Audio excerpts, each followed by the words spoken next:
ইনশাল্লাহ সারা বাংলাদেশের কৃষকদের পাশে তাহলে দাঁড়াতে পারবো। দাঁড়াতে চান কৃষক ভাইদের পাশে? আলহামদুলিল্লাহ। প্রিয় ভাই বোনেরা,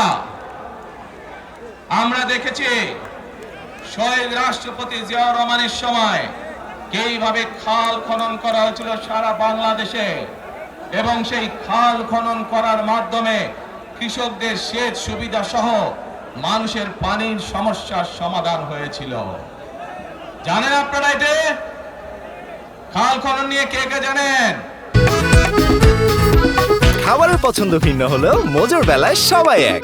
কে খাল খননের কথা শুনেছেন? এই তো হাজারো মানুষ হাত তুলেছে। প্রিয় ভাই বোনেরা, বিএনপি ইনশাআল্লাহ 12 তারিখের ভোটে নির্বাচিত হলে আমরা আবার খাল খনন কর্মসূচি শুরু করতে চাই। কে সারা দেশে, সিলেটের বানামানি সহ সারা দেশে খাল খনন শুরু করতে চাই? কারা কারা খাল খনন করতে চান? আলহামদুলিল্লাহ, আমরা দেশে খাল কাটবো, দেশের নদীতে পানি নিয়ে আসবো, খালে বিলে পানি নিয়ে আসবো। কেন?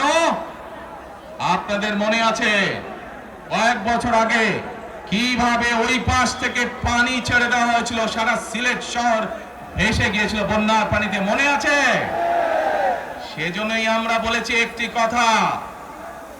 আমরা দেখেছি গত 15-16 বছর কিভাবে এই দেশকে অন্য দেশের কাছে বন্ধক দিয়ে দেওয়া হয়েছিল।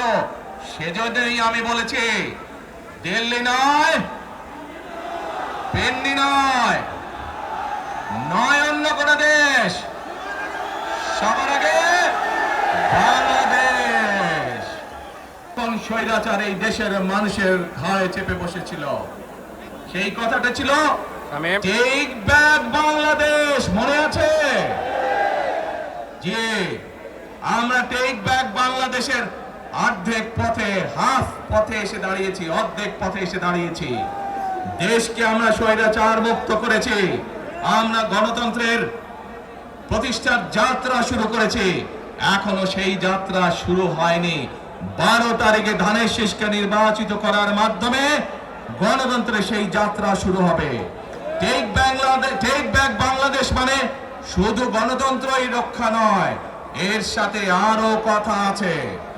ওই যে বললাম খাল খনন, ওই যে বললাম কৃষক ভাইদের পাশে দাঁড়ানো, শুধু এখানেই থেমে থাকলে চলবে না।